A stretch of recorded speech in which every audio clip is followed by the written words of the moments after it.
Hello friends बरायबाय माय बड tech चेनेलनि गेजेरजों नोंथांमोनखौ बयखौबो दायो बे समाव बे भिडिअनि गेजेरजों नोंथांमोननि थाखाय मोनसे बिग एबा इम्पोर्टेन्ट आपडेट लानानै फैदों। गोबाव सम गेप्सनि गेजेरजों नोंथांमोननो भिडिअ आरोबाव लाबोफिनबाय नोंथांमोनहा मोनबाय थानो हासिगोन एबा नोंथांमोनजों गोबां भिडिअनि गेजेरजों शेयार खालामनो नाजाफिनबाय बेनिखायनो नोंथांमोनहा दिनैनिफ्राय मोनबाय थानो हाफिनसिगोन गोबांथार गोनांथि जानाय भिडिअ।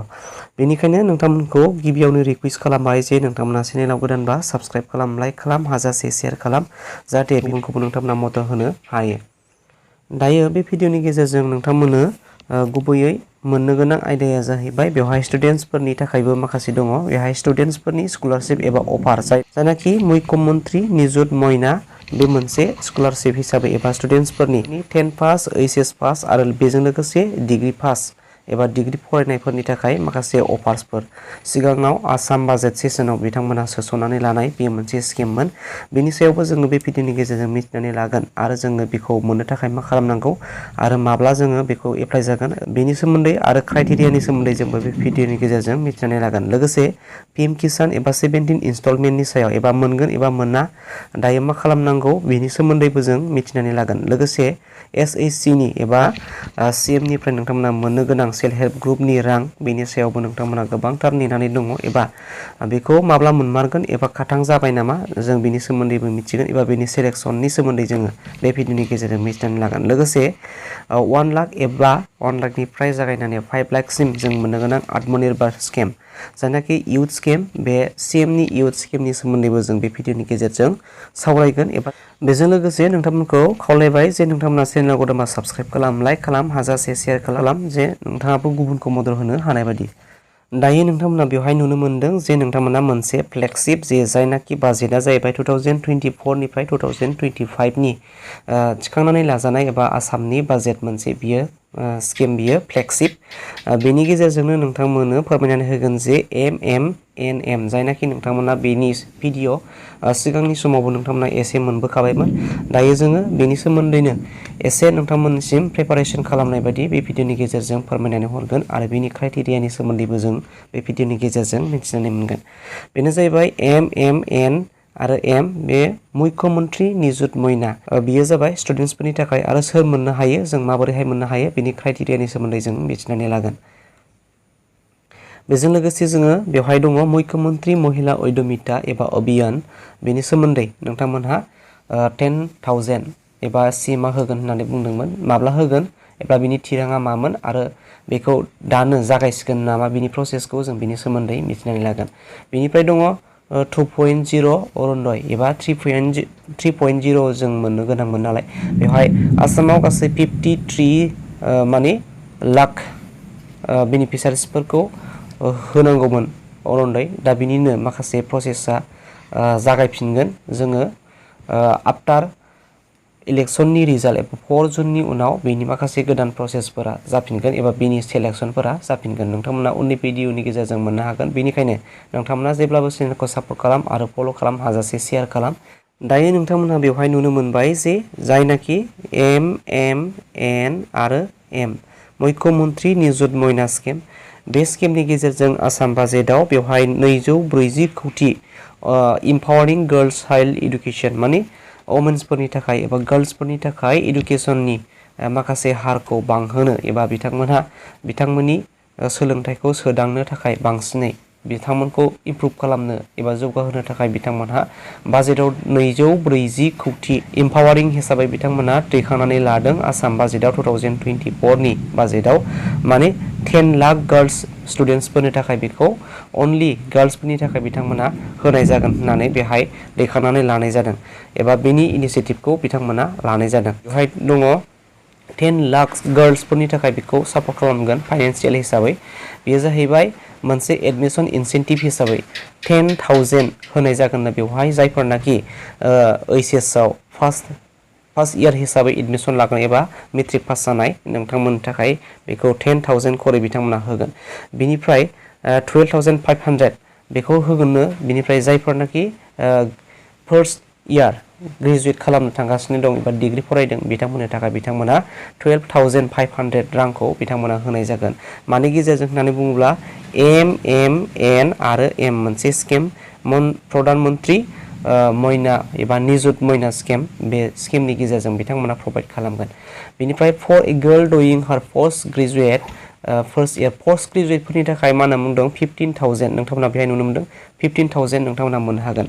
आरो बेखौ जों मोननो थाखाय मा खालामनांगौ साफ्रोमबो स्टुडेन्टसफोरा माने जायनाखि दायो मेट्रिक पास जागोदान बिथांमोनाथ' एडमिसन लागोन ओइचएस आव बा ओइचएस आव एडमिसन बा डिग्रियाव एडमिसन बा पोस्ट ग्रेजुएटआव एडमिसन नोंथांमोना गासैबो माखासे एडमिसननि प्रसेसफोरखौ जोबखांनायनि उनाव बिनि एप्लाइ प्रसेसा जागोन एबा बिथांमोनहा बेखौ सेलेक्सन खालामनाय जागोन एबा आजावनाय जागोन अनलाइन प्रसेसनि गेजेरजों।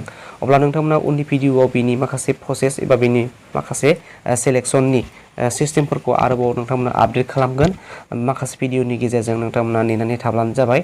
दायो जों बेखौ माबोरैहाय मोनगोन बेसेबां मोनगोन आरो सोर मोनगोन बिनि सोमोन्दै मिथिनानै लाबाय एबा नोंथांमोनहा रोखा जाबाय।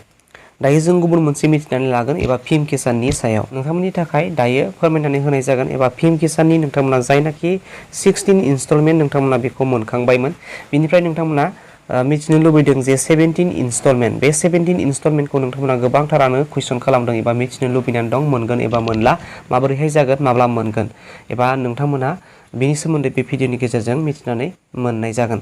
दायो जोङो मोनफ्रोमबो एबा मोनथाम मासनि उन एबा मोनब्रै मासाव नोंथांमोना मोननो हानाय जायोमोन। बेनिफ्राय नोंथांमोना एप्रिलनिफ्राय लानानै जुलाइआव नोंथांमोना मोननो गोनां 17 इनस्टलमेन्ट बिनि सोमोन्दै मिथिगोन जोङो।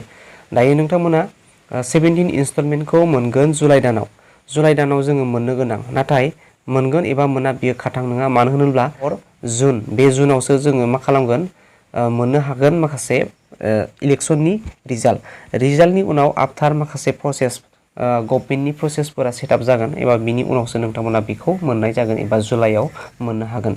जुनाव रिजाल्ट मोनगोन बिनि उनाव माखासे जायनाखि बे सरकारा थाबाय थागोन एबा बिजेपिआ थाबाय थागोन अब्ला बे समाव नोंथांमोना पिएम किसानखौ मोननो हागोन। आरो आफ्टार रिजाल्टनि उनाव जुदि बे सरकारा गभर्नमेन्टआ थायाब्ला नोंथांमोना बे पिएम किसानखौ मोननो हानाय नङा एबा 17 इनस्टलमेन्टबाबो बेवहाय मोननाय जानाय नङा एबा पिएम किसाननि माखासे बाथ्रायानो बेवहाय फैथ'नाय नङा। अब्ला लोगोफोर नोंथांमोना नेनानै थाब्लानो जाबाय उननि भिडिअआव एबा उननि माखासे आपडेटआव नोंथांमोननो होनो नाजागोन आरो नोंथांमोनहा आफ्टार रिजाल्टनि उनाव माबोरैहाय बिनि खामानिया सोलिगोन बिनि सोमोन्दै नोंथांमोननो गोदान आरोबाव फिन भिडिअनि गेजेरजों नोंथांमोननो शेयार खालामनाय जागोन।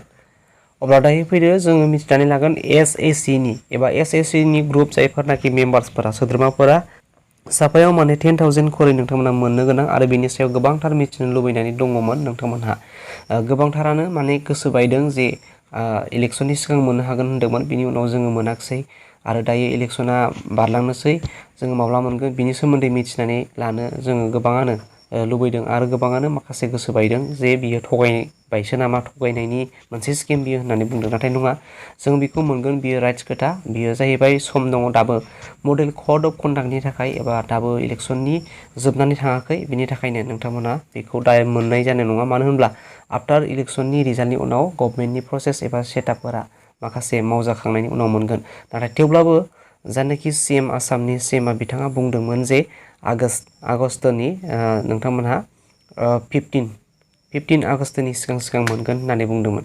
नोंथांमोननो जे सीएमआ खोथा बुंदों जे 15 आगष्टनि जोङो सिगां बेखौ मोननो हागोन होननानै बुंदोंमोन।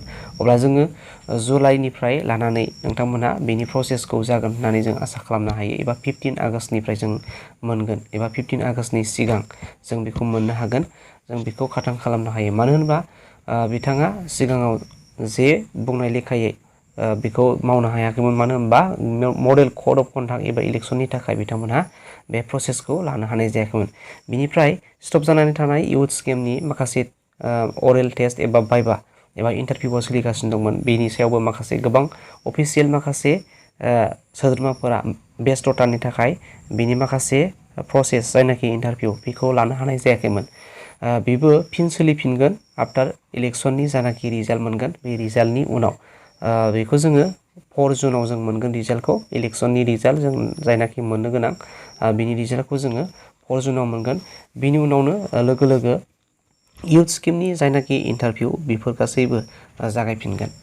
दायो नोंथांमोना बेवहाय आत्मनिर्भरनि सायावबो गोबां मिथिनो लुबैनाय दंमोन नङा होमबा बिनि सायावबो नोंथांमोना बिनि जायनाखि इन्टारभिउ नोंथांमोना मोनाखैमोन आरो गोबाङानो मोनखांनायनि उनाव जायफोरनाखि नोंथांमोना बेनि जानाखि 1L नि गेजेराव नोंथांमोना मोननो गोनां एबा बेनि 1L खौ जोङो माब्ला मोनगोन बेखौ गोबाङानो नेनानै दङ एबा आत्मनिर्भर एबा इयुथ स्किमनि सोमोन्दै दायो जोङो बेखौ मोनगोन आफ्टार इलेक्सन रिजाल्टनि उनाव एबा गभर्नमेन्टनि प्रसेस जानाखि सेटआप बेफोरखौ बिथांमोना आखायाव लागोन एबा जागायजेनगोन बिनि उनाव नोंथांमोना मोनगोन एबा CMआ सिगाङाव फोसावनाय मथे बियो इलेक्सननि सिगां होनो हायैलाय बिथाङा बुंदों जे आगष्टनि 15 आगस्टनि सिगां एबा 15 आगस्टनि सिगां जेराव बिथांमोनहा होगोन होननानै बुंदोंमोन नोंथांमोना बै समाव मोनगोन बिनि थाखायनो बिनि जायनाखि नोंथांमोना इन्टारभिउखौ मोनाखैमोन बिनि इन्टारभिउआ जागायफिनसिगोन बावैनो नोंथांमोना नेनानै थाबानो जाबाय बिनि माखासे नटिफिकेसन फोसावोबा आं नोंथांमोना बे भिडिअनि गेजेरजों एबा चेनेलनि गेजेरजों शेयार खालामगोन नोंथांमोना